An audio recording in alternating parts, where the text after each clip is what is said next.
Olá, tudo bem? Quanto tempo, não, que a gente não se encontra, mas o canal Que Rola na Geronto está aqui para trazer temas do envelhecimento, da gerontologia, da longevidade, para discutirmos assuntos atuais, importantes, no fortalecimento do envelhecimento digno no Brasil. Hoje, nós temos dois assistentes sociais super engajados, super capacitados, que vão discutir o tema da política de assistência social, representada pelo SUAS, que nós já vamos falar para você o que é isso, não se preocupe, e o impacto que a política tem ao resolver, ou apresentar, ou a problematizar as questões da velhice e do envelhecimento. Eu vou apresentar para vocês a Bruna Caroline Piegues, que é assistente social. Ela trabalha na política de assistência social da cidade de Irati, no Paraná, no CREAS, que é o Centro de Referência, né, da Assistência Social. E, da mesma forma, nós temos também o Denis César Musial, falei certo, Denis? Isso, que também é, como eu já disse, assistente social, também trabalha na coordenação da política da pessoa idosa na cidade de Irati, no estado do Ceará. São pessoas, assim, com uma... Fala, Sérgio. Abre o som, eu falei errado? Paraná. Eu falei qual Paraná. estado? Ceará. Nossa, Ceará, paranaense, me desculpa, os dois são do estado do Paraná. É que eu estou com o Ceará na cabeça por outras razões, me desculpa. Bom, como é que a gente achou, como que a gente pensou em convidar esses dois importantíssimos colegas? Recentemente, eles escreveram um artigo que tem como nome Um Retrato Social das Velhices no Sistema Único de Assistência Social, SUAS, aproximações, né, iniciais. Um artigo muito bom, depois a gente pode até disponibilizar o link para quem quiser saber mais, mas nós já vamos começar a nossa conversa. Vamos lá, primeira questão, eu vou dirigir essa pergunta para o Denis. Denis, o que é o SUAS, não é? Sistema Único de Assistência Social, e qual é o compromisso que ele tem ao regular, ao fazer os documentos e agir na prática com o envelhecimento brasileiro. O SUAS é, de verdade, uma política efetiva de direitos para os mais velhos brasileiros? Seja bem-vindo, viu? Obrigada, professora Marília, Sérgio, um prazer enorme aí estar junto novamente, né? Conhece aqui já o município de Irati, já esteve aqui presente, né, numa formação conosco, ao professor Carlos também, né? A gente agradece aí ao grupo, né, e ao canal, né, o Que Rola na Geronto, né, por essa possibilidade, né, um canal que vem se estendendo, né, expandindo bastante aí, né, e em dimensões aí também, né, geográficas, né, aí no Brasil todo, né, e o pessoal acompanhando, né, as discussões, né. Digo que eu sou um fã, né, e recebi recentemente até um selinho de fã lá do Facebook, né, do canal Que Rola na Geronto, né, então, mas para ver, assim, o quanto, né, esses debates, né, vêm sendo importante, né, e vem qualificando, né, o nosso processo também, né, nosso aprimoramento profissional, né.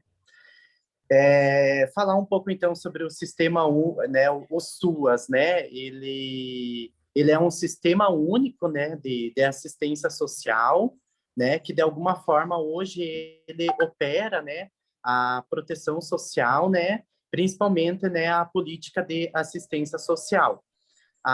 Todo o processo de construção, né, efetivação da política de assistência social enquanto uma política pública, né, que entrou no campo do direito, né, ela teve o seu marco inicial ali na Constituição, né, Federal de 88, né, e que após isso, né, veio diversas regulamentações, legislações, né, que foram fortalecendo, né, e sustentando aí, né, a constituição desse sistema único, né, de assistência social. Ele é um sistema, então, descentralizado, né? O que seria esse descentralizado, né? Então, que em todo, né, o âmbito dos municípios, né, estados, né, eles se organizam a implementar políticas públicas, né, na perspectiva aí da garantia de direitos, né? Estendendo também, né, e o atendimento, né, à população idosa, né, aos velhos, né, e as velhas aí do âmbito do Brasil. Ele é ele foi instituído, né, em 2005, né, e com essa instituição, essa implementação, ele trouxe consigo, né, a garantia, né, de equipamentos públicos, né, CRAS, CREAS aí, né, que foram se constituindo, né, implantando aí em âmbito nacional. Hoje, se a gente pensar, né, falar em CRAS, hoje há a existência de CRAS praticamente quase em 100% dos municípios, né? Então, qualquer município, qualquer cidadão, qualquer pessoa idosa vai existir um CRAS, né? E qual que é a proposta também de falar desses equipamentos, né? Então, o SUAS, ele de alguma forma fortaleceu, né? Ele criou esse sistema único, né? Direcionou diretrizes, né? Nessa perspectiva da garantia de direitos, né? Se estratificando, né, se dividindo em dois tipos de proteção social, né, que é a proteção social básica e a proteção social especial. O que é importante a gente falar, né, que a proteção social básica, dentro da dimensão assim histórica mesmo de como foi se construindo, né, a política de assistência social, ela é uma dimensão assim bem importante, né, a gente colocar, né, porque ela é uma dimensão preventiva, né, de fortalecer a função protetiva da família, algo historicamente, né, que destoava, né, a instituição, né, da política de assistência social, né, não entrando muito nesse mérito, né, da dimensão histórica, né, mas assim o quanto ela se construiu, né, a partir porque a política de assistência social antes da Constituição ela vem de uma proposta de benesse, de caridade, né, do assistencialismo em si, né, e com esse marco, né, da Constituição e essas diversas regulamentações, a Lei Orgânica de Assistência Social, a Política Nacional de Assistência Social, e aí concomitantemente com isso, né, o Sistema Único de Assistência Social, ela fortalece, né, ela traz um outro sentido, né, e uma outra manifestação aí para a política de assistência social, né, para o atendimento aí à população, né. Então, nessa divisão dos tipos de proteção social, ela traz, então, essa atuação na dimensão preventiva, né, nessa garantia de direitos, nessa perspectiva, nas ações de convivência familiar e comunitária, né, na garantia de uma de acolhida, de segurança de autonomia, né? Então ela traz essa perspectiva e também ela traz uma perspectiva da proteção social especial, né? Que ela acaba se trazendo também dois blocos, né? Que é um bloco seria, né, o da média complexidade, que seriam aquelas situações, muitas vezes, onde não há o rompimento de vínculos em si, mas há uma proposta de fortalecimento para evitar esse processo da institucionalização, e a alta complexidade, né, que seria a garantia, né, também desse acolhimento, né, acolhimento integral aí a diversos sujeitos, né, que são hoje atendidos aí pela política Denis, dessa. Ô, Denis, do jeito que você está falando, eu estou ficando animada. Quer dizer assim que resolveu tudo para o envelhecimento. A gente não é devedor de nada, porque você, ao apresentar essa estrutura que contempla tudo, mas vamos lá, diz para nós, né? Qual é o compromisso dessa política efetiva com a questão da velhice e o envelhecimento no Brasil?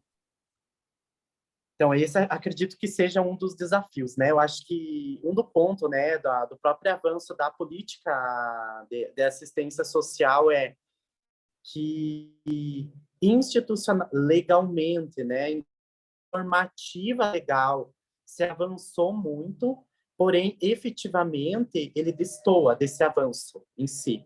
Né? A política de assistência social, o sistema único, né, de assistência social, ela avança, né, nessa perspectiva, nesse olhar de garantia de direitos, né? Porém, ainda efetivamente há muitos desafios, né, em consolidar realmente, de fato, o que está previsto, né, nessa normativa, né, em Mas, si, nessas normativas legais da política de assistência. mas o idoso é contemplado, ele é nomeado na política, ele é destinado a alguns recursos? Então, tem alguns benefícios, né, que acabam sendo, que contemplam também, né, a proteção à velhice, né, um deles a gente pode falar, né, que é o benefício de prestação continuada, né, de alguma forma, né, traz essa garantia, né, e nos equipamentos também ele traz um sentido de pensar esse envelhecimento, porém, há muito o que a gente é avançar nessa discussão em como a normativa traz, né, esse envelhecimento, né, como pensar esse envelhecimento nesses equipamentos. Eu acho que isso ele traz ainda um desafio, né, e traz ele destoa um pouco desse processo, né? Eu acho que isso a gente tem que avançar um pouco, né, em relação, né, a esse percurso em si, né? Um exemplo que a gente pode trazer, né, as próprias orientações, assim, dos CRAS, né? Eles trazem em que, né, a organização, né, de atividades, né, voltada à população idosa, né, porém, eles direcionam, né, eles trazem uma receita de como que tem que ser essas atividades, que muitas vezes são pautadas, né, em atividades positivas ainda do envelhecimento, né, ou para aquela velhice, muitas vezes, né, independente em si. Então, para aquele idoso que possa ir até um equipamento, que possa ir lá fazer alguma atividade, em si, né? Mas ele ainda está muito distante de contemplar idosos com dependência ou algum certo grau em si, apesar de considerar, né, de existir também, né, no âmbito institucional do SUAS, né, alguns espaços que já fazem, né, propõem esse atendimento, mas há muito ainda o que a gente avançar em relação a isso. Legal. Eu tenho, então, Denis e Bruna, né? Eu tenho uma pergunta para a Bruna agora, mas eu queria, Denis, antes de passar para a Bruna, só que você falasse para a gente o que é o benefício de prestação continuada que você citou aí, que eu acho que é legal para o pessoal saber o que é isso. É, o benefício de prestação continuada, então, ele foi instituído, né, em lei a partir da Constituição Federal, né? Então, ele é uma garantia de renda, né? Ele é um benefício assistencial que é operacionalizado pelo INSS, né? Então, quem tem direito são idosos a partir de 65 anos, aqueles idosos que não puderam, em seu tempo de vida, ter acesso a uma contribuição, contribuir para o sistema da previdência social, né? Então ele traz um pouco essa relação. Então ele traz essa segurança, essa proteção à velhice, né, para que eles possam ter minimamente, né, a garantia aí de um salário mínimo, né, para sobrevivência em si, né, desse idoso. Então, minimamente é uma transferência de renda aí, né, uma garantia de renda aí a esses idosos, né? Ah, tá certo. Obrigado. Bom, então vamos lá. Eu tenho uma pergunta para a Bruna agora, né? Que é assim, Bruna, no artigo de vocês, né? Vocês falam sobre uma questão de um tema, né? Que é o familismo, né?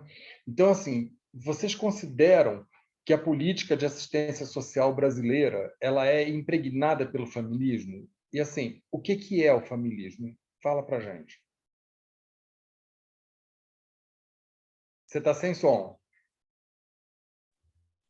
Agora deu, né?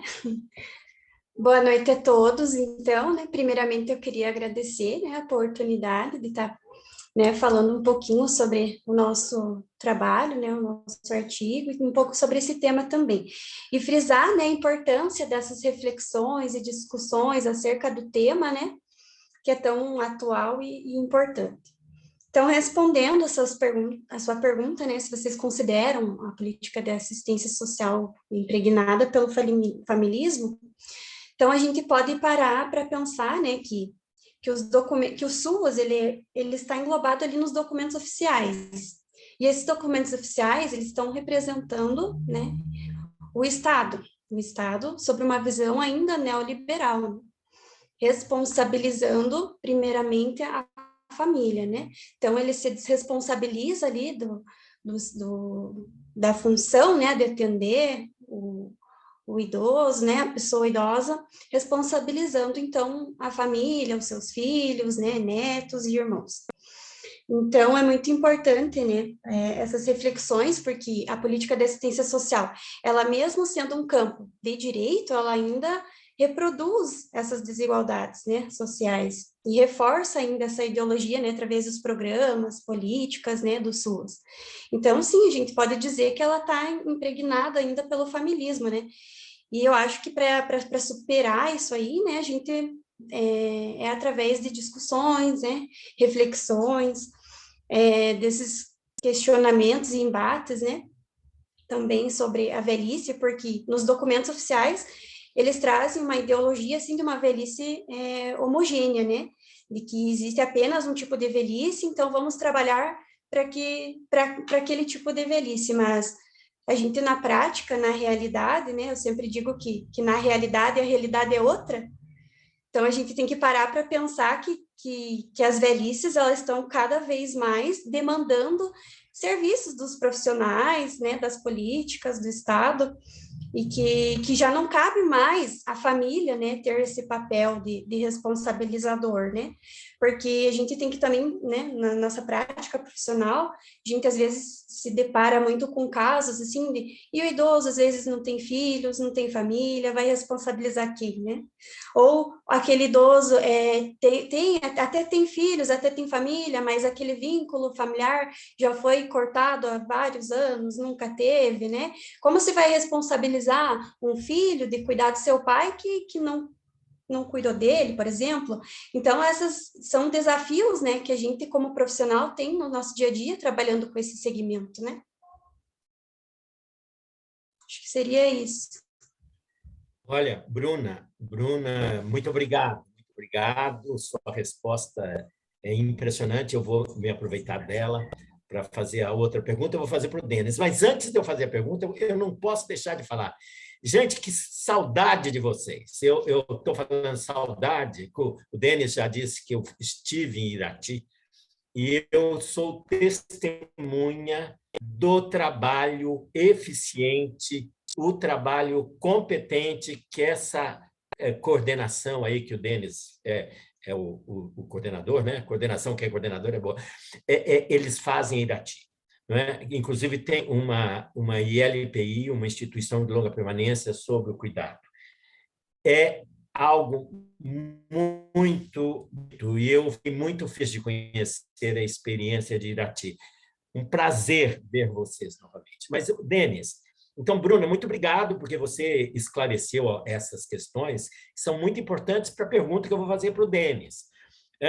Porque o SUAS, ele se propõe, é uma proposta que tem que ser colocada em prática. Por onde? Quais são os caminhos que o SUAS tem de fazer para conseguir atender essas necessidades da população idosa brasileira, e é Brasil inteiro, então cada região tem uma demanda, né?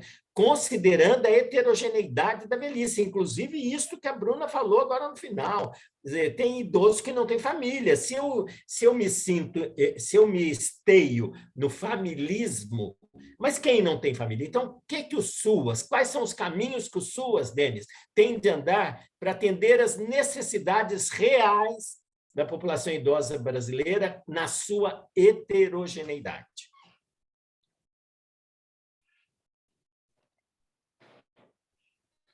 Acho que é uma questão bem...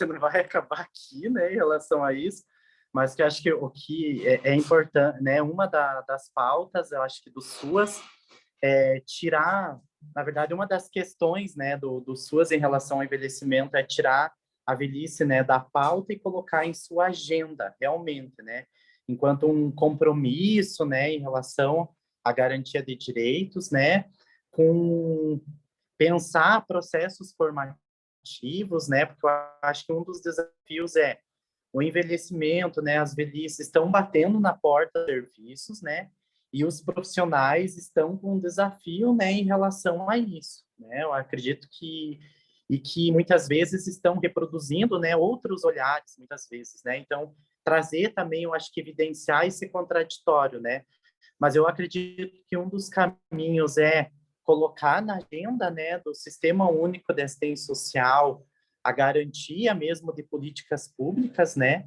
que possam reconhecer essas velhices, né. Um exemplo é a proposta de começar a se pensar ampliações, né, expansões, né, em relação aos espaços do centro-dia, né, uma política pública em si, né, vinculada ao SUAS em si, né, que tem muito a avançar ainda, né, de pensar também esse espaço das ILPIs ainda, não pensar nessa discussão também, né, nesse processo. E eu acredito que um dos desafios também é a formação continuada desses trabalhadores, né? A gente precisa falar mais sobre envelhecimento, né? Que é um processo em si, né? Que está também, né? Imbuído nesses profissionais. Então a gente precisa, porque falando disso, né? A gente fala também do nosso envelhecimento. A gente precisa falar sobre as velhices também nesses espaços, né? E isso só vai ser possível, né, com formações, debates, discussões, né? E produção de conhecimento, né? Também, que acredito que seja dos eixos, né, importantes aí, né, que a gente possa pensar para poder avançar aí no SUAS em relação, né, a efetivar aí, de fato, né, uma proteção à velhice digna, né, e que possa reconhecer nessa heterogeneidade. Certo. Denis, ótimas respostas, mas eu queria fazer essa mesma pergunta para a Bruna, né? Quais são os caminhos que as SUAS têm para atender a população idosa brasileira? E que a Bruna, então, complemente ou fale coisas além do que o Denis falou, que são importantíssimas. Bruna, para você também. Tá bom. Então, para complementar, né, e finalizar também a fala do Denis, eu sempre gosto de pensar, né, esse tema do envelhecimento. Lógico, isso foi uma construção, né, desde a faculdade até agora, né, com a prática profissional, mas eu gosto de pensar, assim, o tema envelhecimento como um teatro. Queria que vocês pensassem comigo assim.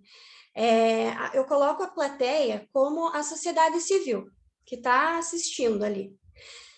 No palco, então, eu coloco ali as terminologias, por exemplo, envelhecimento ativo, melhor idade, idoso, né, o tempo de descansar, né, o tempo de lazer, tudo isso que as normativas trazem. Né? E atrás do palco sempre tem aquela cortina, né? Onde esconde os bastidores ali. Então, na cortina, eu gosto de colocar que é a representação do Estado, através dos documentos, como eu falei anteriormente, né? Das políticas, do SUAS, né? Do SUS também, das instituições, dos programas voltados para esse público. E lá nos bastidores eu coloco que estão os serviços, que são os CRAS, os CREAS, né, a saúde, as instituições, ILPIs, né, onde a gente está ali batendo de frente com tudo isso, que ali está atrás das cortinas, né, nos bastidores mesmo. E é onde esses serviços não dão conta, né, do que o Estado quer mostrar, né, que é um envelhecimento bom, que todo mundo, né, é o tempo de descanso, né? Tirando todo o contexto, né? Do trabalhador que trabalhou a vida inteira, vendendo sua força de trabalho, né? Também tirando as discussões do envelhecimento através das classes sociais, né? Porque se a gente for parar para pensar também um envelhecimento para um trabalhador, um envelhecimento para uma pessoa que sempre teve acesso, recursos, né? Vai ser diferente, né? Então, como as políticas, como o SUAS vai trabalhar com isso, né? Então, e ali as pessoas que estão trabalhando nesse teatro, eu coloco como os nossos trabalhadores mesmo, né? Os assistentes sociais, psicólogos, médicos, cuidadores, né? Quem estuda o envelhecimento é quem está ali tentando, eu acho que chacoalhar essa cortina, para abrir essa cortina, para mostrar o que realmente de fato é, né? O que o Estado tem que estar priorizando, colocando, né? Igual o Denis falou na sua agenda, olhar mesmo essa demanda que vem surgindo, porque, né, cada vez mais isso vai ser preciso. Eu acho que é isso.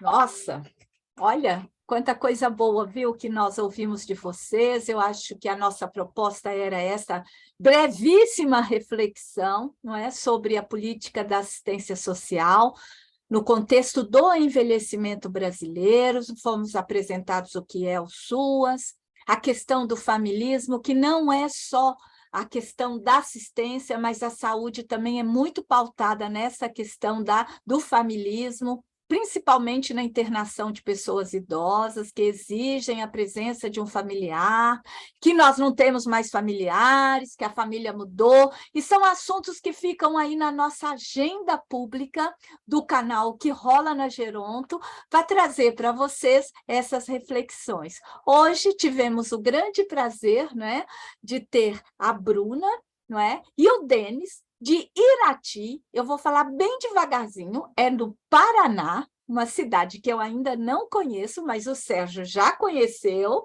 não é? E assim, nos alegra muito ver vocês comprometidos com a causa do envelhecimento. Eu penso que isso é muito importante para que tenhamos um envelhecimento digno no Brasil.